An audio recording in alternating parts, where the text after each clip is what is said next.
You want to hear a really awesome story? That's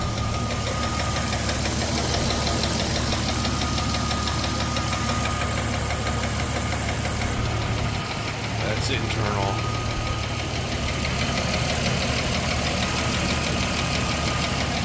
That's definitely internal.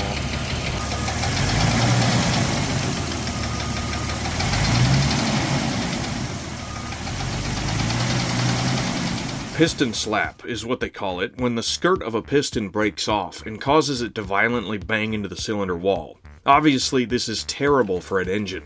If the piston isn't moving exactly straight up and down inside the combustion chamber, it scrapes away metal until inevitably it gets cocked enough that it can bind, rip out the connecting rod, slice a hole in the block, and destroy everything.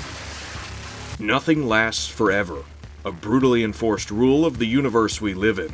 The Jeep 4-liter certainly holds its own when it comes to, universal power. I've always said it is the greatest engine ever made. When I first got a Cherokee, one of the reasons I wanted specifically a Cherokee was the 4-liter. I knew, as a young aspiring mechanic, that the engine of a car may as well be that car. Anything else can be replaced, but if your engine blows up, it's easier to just find another car. That was my sentiment, at least. So I wanted a car with an engine I'd never have to worry about failing. Reliability above all else. The legends of the 4-liter tell countless tales of unbelievable feats, but few and far between are stories of failure. The Redeemer, I call it, has never let me down. In just 3 short years, I've put 95,000 miles on this thing. It feels like I've been everywhere and done everything with this Jeep. But it's always kinda had a noisy engine. It's always been clattery, sort of obnoxious, but they all are. This is a normal thing for a 4-liter. It's an engine. They make noise, certainly not unheard of. At 317,000 miles, I started noticing a more consistent and loud knocking noise when it was cold that went away when it was hot. Sierra would confirm this is the beginning stages of piston slap. One of the pistons has a crack, and eventually it's gonna break. Initially afraid of this revelation, I decided, hey, it's a 4-liter. I'm just gonna drive it until it explodes. And then drive it some more. So there I was, on my way to western Texas to visit my mother for Thanksgiving. And passing through the Oklahoma Panhandle of all places, that cracked piston I've known about for 32,000 miles finally decided to break. Whenever I'm on the throttle or cruising, there's like a rhythmic ticking noise.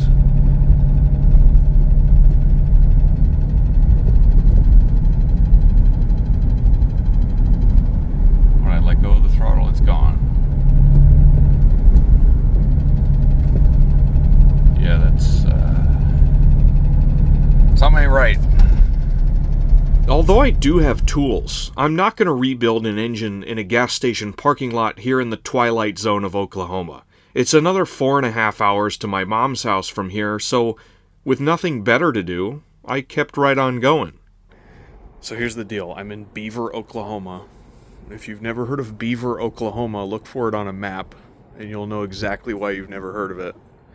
So I've still got 4 hours to go to my target destination. I can't tear apart an engine here.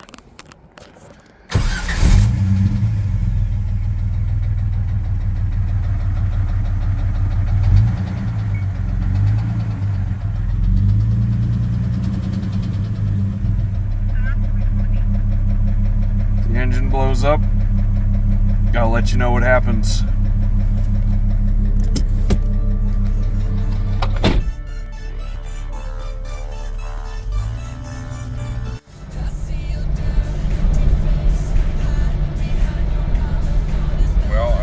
About 30 more minutes to go. Still knocking like crazy, but it hasn't blown up yet.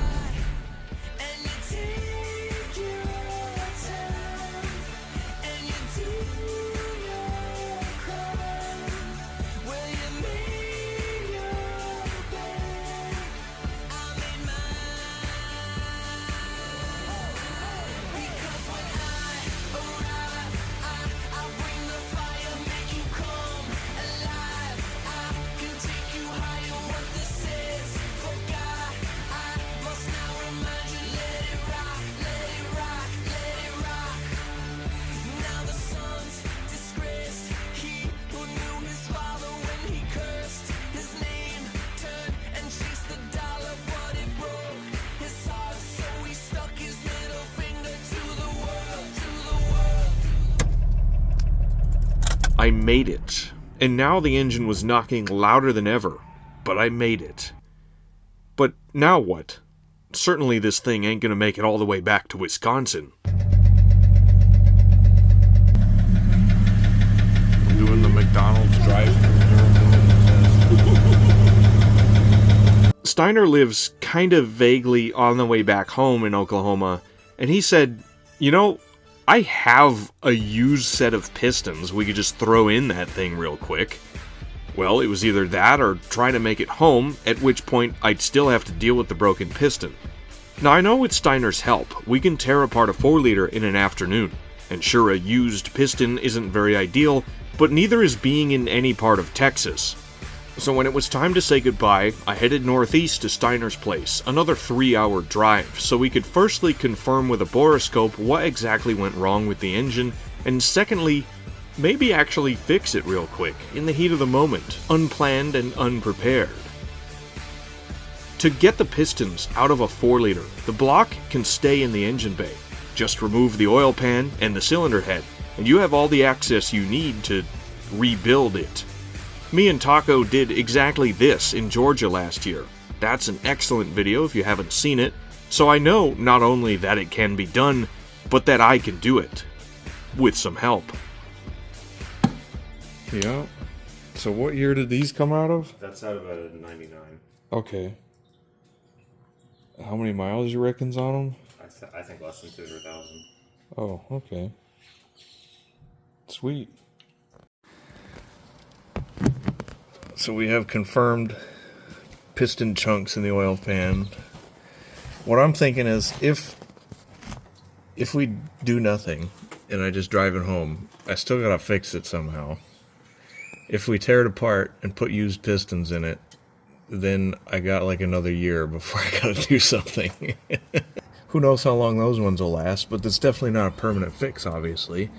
Yeah, You know, but in you the- do have another engine that you eventually will be able to put in it. Yeah. So as long as it gets you Yeah, another it's just year or so. exactly. It's just got to last me another year.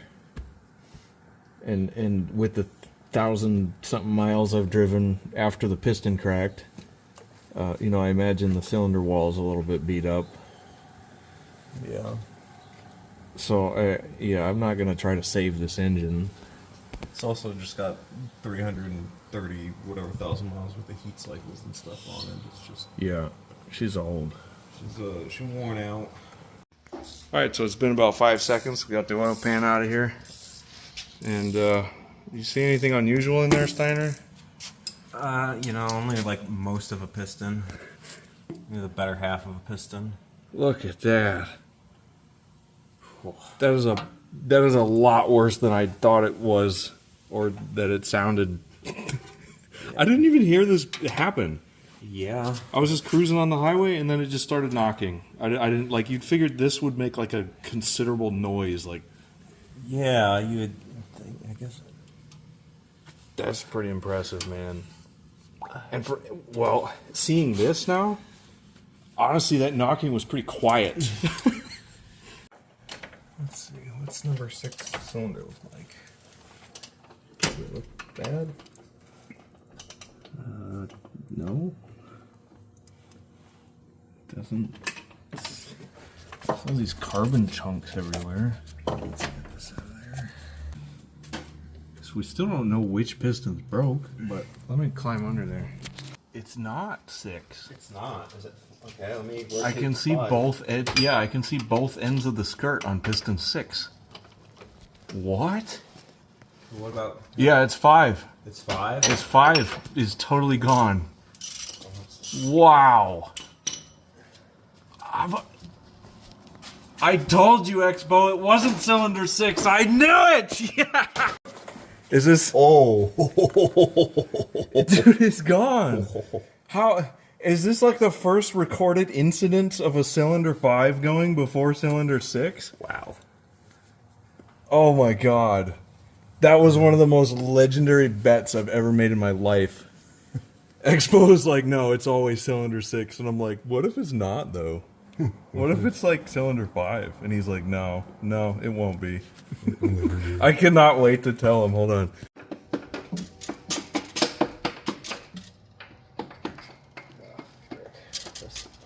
Can you just take the oil dipstick out? It's like a great cylinder fibers. Oh, those are perfect. Okay. 345,000 miles. There's not even copper showing. Dude, what? Take that, bunny. I told you these were fine. Dude, Dude, and this is the rod side. Look at that. This is the side that takes compression.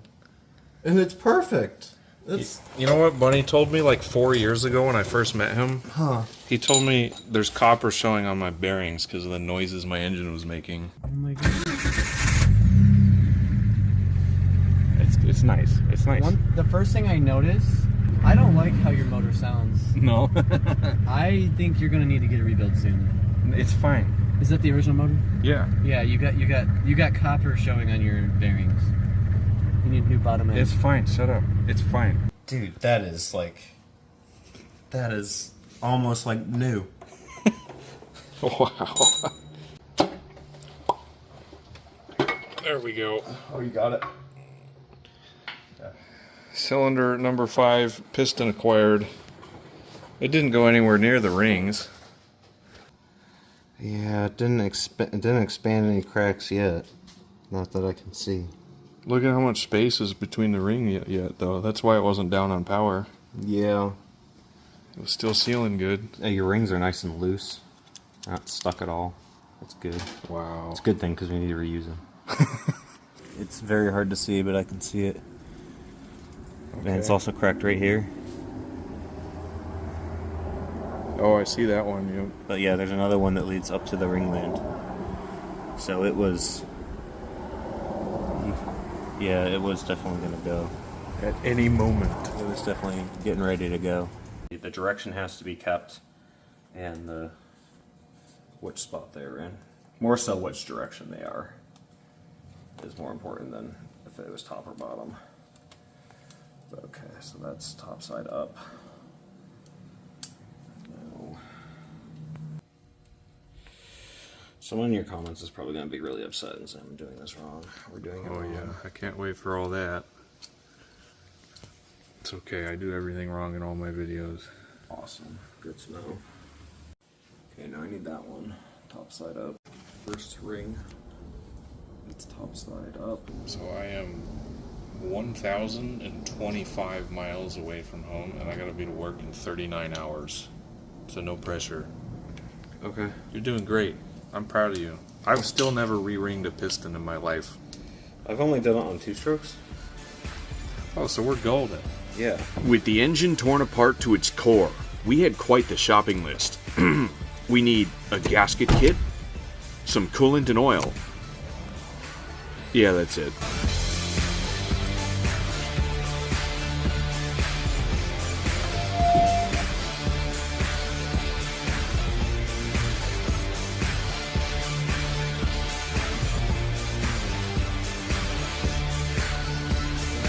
Snap it in.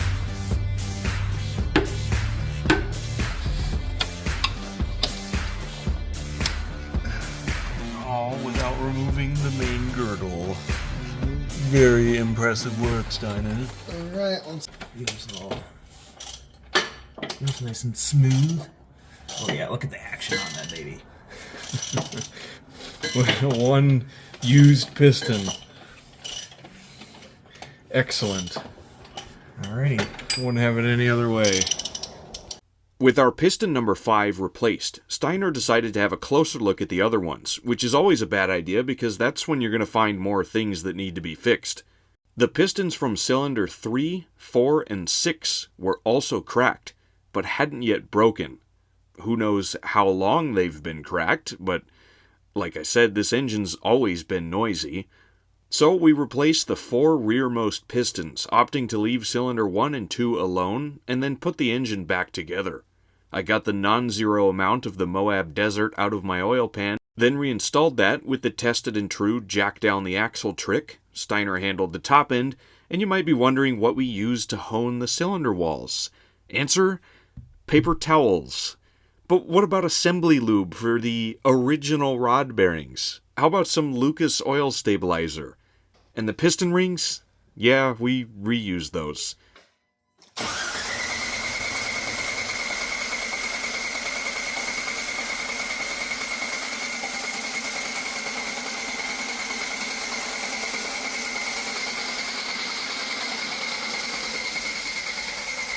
good.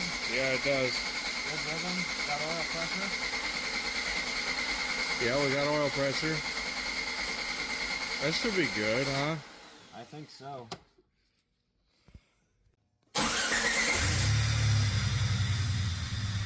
Ooh.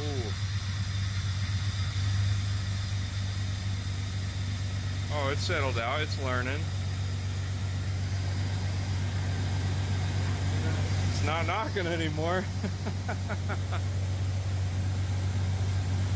Damn. 50 pounds of oil pressure. Wow, that sounded really good.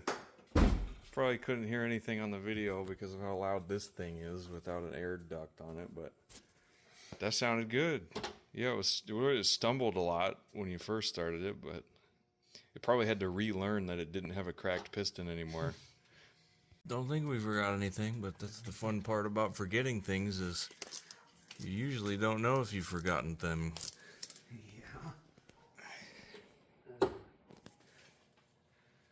I don't know, I'm sure future Wayman will let us know. Yeah. Oh. Future Wayman here. We didn't put coolant in it.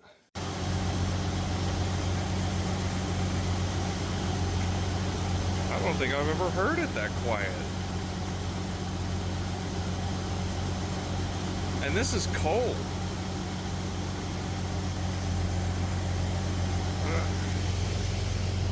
We literally just threw some used ass random pistons in this thing.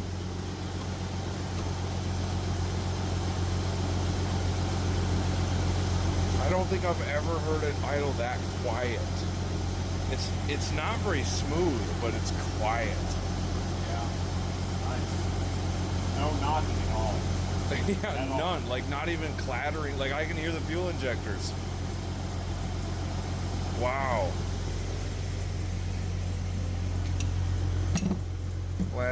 Glad Steiner has a cabinet of pistons. Usually when I put a load on it, when it's at idle and the RPM drops below 700, you could really hear it then. That's silent. Yeah, and especially before it had warmed up, like it was really bad in the mornings and stuff.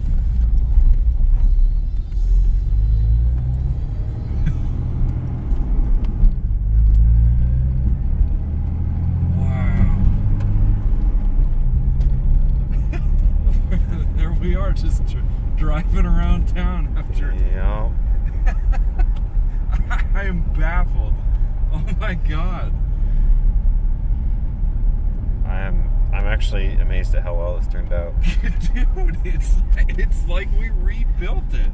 Yeah. It's solid. All of the noise was from the pistons. There was no lifter noise. Dude, it sounds brand new. I don't know if I've ever heard a 4-liter this quiet. That makes me want to rebuild mine. I bet most of my noise is from pistons. Wow, dude, I can hear the gear whine of the NV over the engine now. Yeah.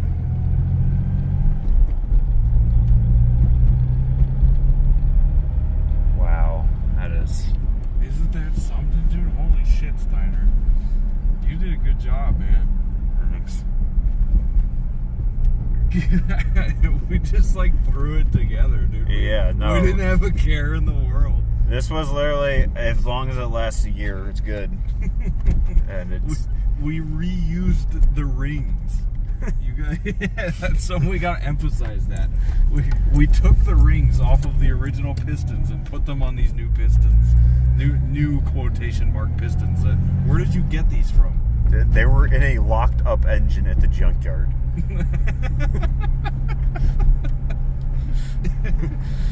Wow. Wow. It sounds great though.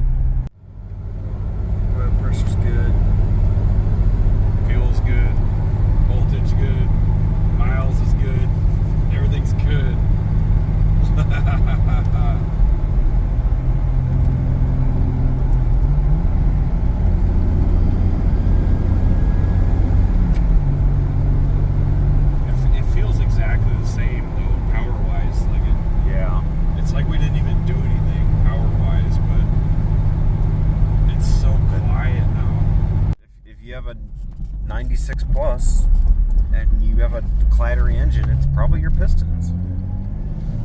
It's a job and a half to change them out, but man, once you do, you have a buttery smooth engine.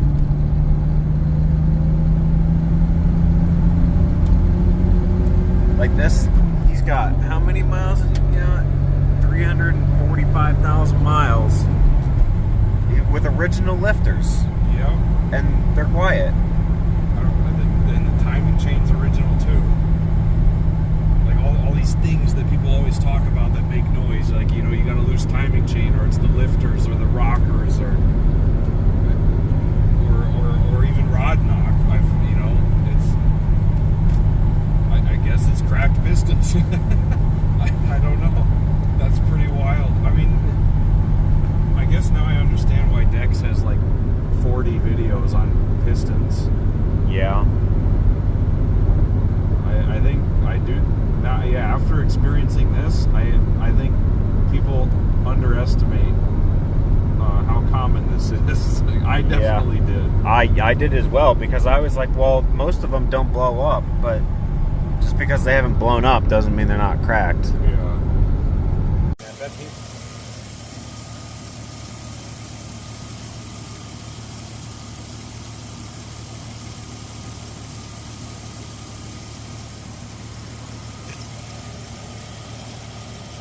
Listen to that thing for.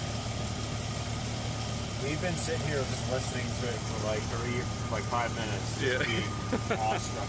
Yeah.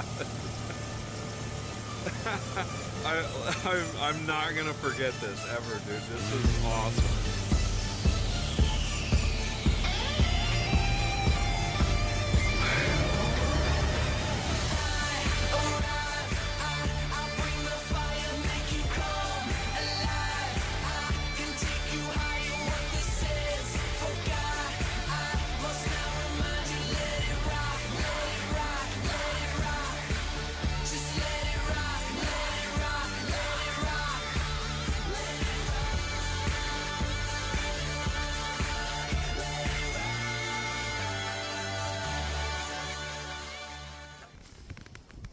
Oh, I made it.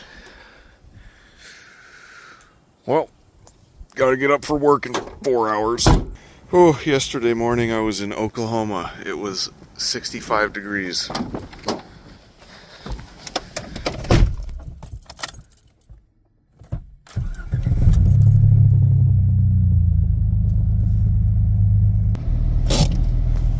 And I made it to work. I gotta go show everybody this.